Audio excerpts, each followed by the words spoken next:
अहम खबर के साथ बीजेपी आरएलडी गठबंधन की खबरों पर अखिलेश यादव का बयान आया कि जयंत चौधरी कहीं नहीं जा रहे हैं। अखिलेश यादव ने कहा कि जयंत चौधरी पढ़े लिखे और समझदार है, वो किसानों की लड़ाई कमजोर नहीं होने देंगे।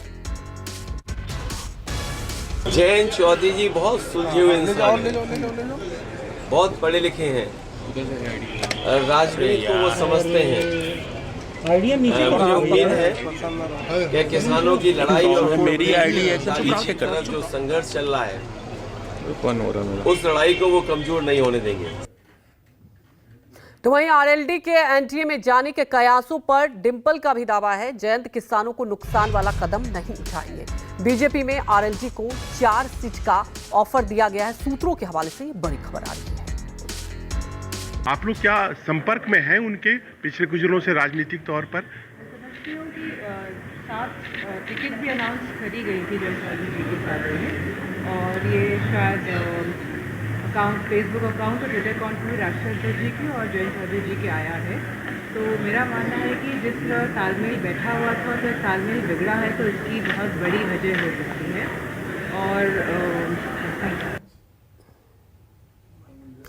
तो बीजेपी आरएलडी गठबंधन की खबरों पर बोले शिवपाल, जयंत कहीं नहीं जाएंगे, ये बस भारतीय जनता पार्टी अफवाह फैला रही है।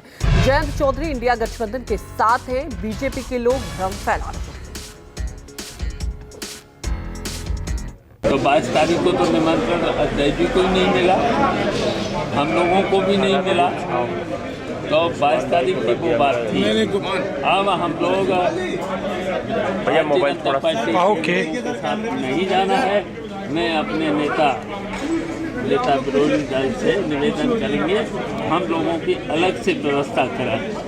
देखिए, केवल भारतीय जनता पार्टी के लोग हिम्मत कर रहे हैं। हम जानते हैं सर घूम जाइए सर, वो इंडिया गठबंधन से मिल करके ही चुनाव लड़ेंगे।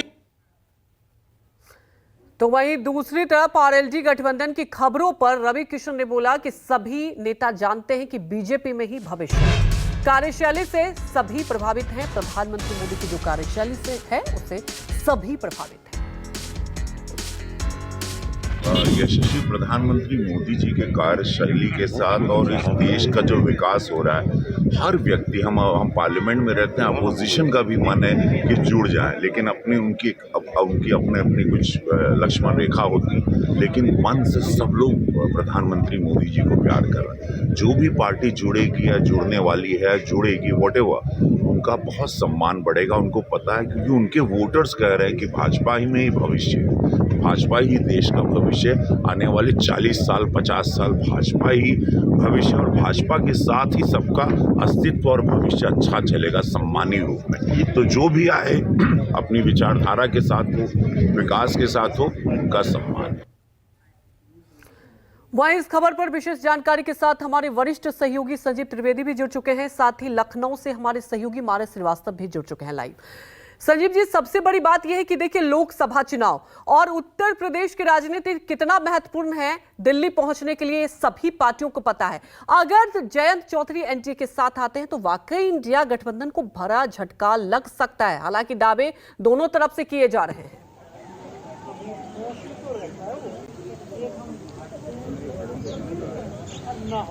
जहां देखिए, ये खबर तो सूत्रों के हवाले से सामने आ चुकी थी कि जयंत चौधरी भारतीय जनता पार्टी के संपर्क में हैं, और जयंत चौधरी भारतीय जनता पार्टी के संपर्क में हैं या नहीं है, इस पर स्थिति साफ करने के लिए जयंत चौधरी सामने नहीं आए। संसद का सत्र चल रहा है, राज्यसभा के वो सदस्य हैं, लेकिन संसद में वो दिखाई नहीं पड़े।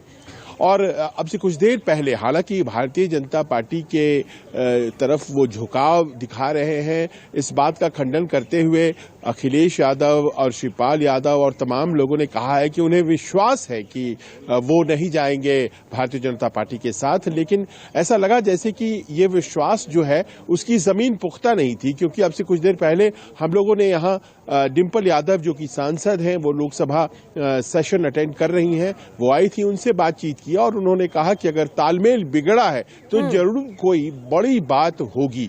तालमेल बिगड़ा है, इस बात को उन्होंने माना और बार बार ये सवाल किया गया और घुमा फिरा के भी कई बार, और डिंपल यादव सीधी बात करती हैं। उन्होंने स्पष्ट कह दिया कि तालमेल बिगड़ा है, तालमेल बहुत बढ़िया था, तालमेल बिगड़ा है तो जरूर कोई बात होगी। अब ये तालमेल बिगड़ा है और किस हद तक बिगड़ा है, क्या पूरी तरह से टूट गई है बात, अभी सुनने में आया है कि जैसे कैराना जैसी सीटें हैं उसको लेकर के बहुत ज्यादा विवाद था, क्योंकि समाजवादी पार्टी चाहती थी कि उनके उम्मीदवार वहां से लड़े, और भी ऐसी कई सीटें हैं जिस पर विवाद था। 7 सीटें दे तो दी गई थी, लेकिन कभी जयंत सामने आकर के उसे स्वीकार नहीं किया। खुद अखिलेश यादव अपनी तरफ से कहते रह गए कि हमने 7 सीटें दे दी हैं राष्ट्रीय लोकदल को, कभी दोनों का साथ प्रेस कॉन्फ्रेंस नहीं हुआ। तो ये तमाम बातें ऐसी थी जो शक पैदा कर रही थी, और डिंपल यादव की बात ने उस शक को यकीन में बदल दिया है। लेकिन भारतीय जनता पार्टी के साथ भी अभी तक घोषणा इसलिए नहीं हो पाई है अंजलि, क्योंकि दिक्कत यह है कि कई ऐसी सीटें हैं जो कि चाहते हैं जयंत उनकी तरफ आए, लेकिन उस पर अभी सिटिंग एमपीज हैं भारतीय जनता पार्टी के, जैसे बागपत की सीट सत्यपाल सिंह के पास है, हाथरस की सीट है, मान लीजिए ये सीट जो मुजफ्फरनगर की है वो बीजेपी के पास है, राष्ट्रीय लोकदल चाहती है मथुरा भी, वो भी बीजेपी के पास है। तो कैसी बातें होती हैं, क्या होता है फाइनल, ये देखना है। लेकिन ऐसा लगता है कि दोनों के बीच बातचीत भारतीय जनता पार्टी और राष्ट्रीय लोकदल के बीच हो रही है। जी बिल्कुल, और बातचीत हो रही है तभी एक इशारा भी दिखाई दे रहा है। मानस में हमारे साथ जुड़ के, मानस देखिए लखनऊ में क्या गहमा गहमी, सबसे बड़ी बात यह है कि जैसा कि अभी जिक्र कर रहे थे, देखिए डिंपल यादव ने कहा कि अगर तालमेल बिगड़ा है, इशारों में बहुत बड़ी बात है। बड़ा सवाल यह है कि अगर ये गठबंधन होता है, अगर भारतीय जनता पार्टी के साथ एनडीए में शामिल हो जाते हैं तो कितना इंपैक्ट पड़ेगा जमीनी स्तर पर?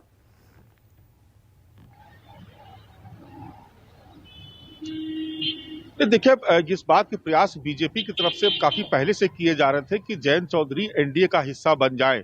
अगर आपको याद होगा कि आज से ज्यादा वक्त नहीं गुजरा, 3-4 महीने ही पुरानी बात है, भूपेंद्र चौधरी ने खुला ऑफर दिया था जयंत चौधरी को, लेकिन उस वक्त बात नहीं बन पाई, और इस बीच में अखिलेश यादव के साथ सीट शेयरिंग को लेकर के बात हो रही थी। एक खबर ये भी आ रही है कि अखिलेश यादव ने 7 सीटें दी जरूर थी राष्ट्रीय लोकदल को, लेकिन वो चाहते थे कि उसमें कम से कम 3 सीटें ऐसी थी जिसमें वो चाहते थे कि भले ही उम्मीदवार राष्ट्रीय लोकदल का हो, लेकिन सिंबल समाजवादी पार्टी का होना चाहिए, क्योंकि समाजवादी पार्टी पश्चिमी उत्तर प्रदेश में अपने संगठन के विस्तार के साथ साथ वहां पर अपनी पार्टी की मजबूती को लेकर के भी वहां पर लगातार काम कर रही थी। भारतीय जनता पार्टी ने जब जयंत चौधरी से बात नहीं बन पाई थी, उस वक्त हम लोग को बहुत अच्छी तरीके से याद है कि भीम आर्मी की तरफ भी संपर्क साधा जा रहा था, लेकिन बात वहां से भी नहीं बन पाई। लेकिन इस बीच में हालात बदलने लगे, जयंत चौधरी कुछ असंतुष्ट नजर आ रहे थे अखिलेश यादव से। हालांकि अखिलेश यादव ने बीती प्रेस कॉन्फ्रेंस में कहा था कि राष्ट्रीय लोकदल उनका परंपरागत सहयोगी है और जयंत चौधरी उनके पक्के दोस्त है, लेकिन दोस्ती जो है वो अब नजर नहीं आ रही है, क्योंकि जयंत चौधरी की तरफ से अभी तक इसका खंडन नहीं किया गया। अगर बीजेपी के साथ जयंत चौधरी नहीं थे तो कम से कम उनकी पार्टी के जो प्रवक्ता हैं वही खंडन कर देते कि नहीं, ऐसी कोई बात नहीं है। अभी तक उनकी तरफ से बयान आ रहे हैं, तो इसीलिए ये खबर भी सामने आ रही है। हमारे साथ जुड़ने के लिए आप दोनों का बहुत बहुत शुक्रिया।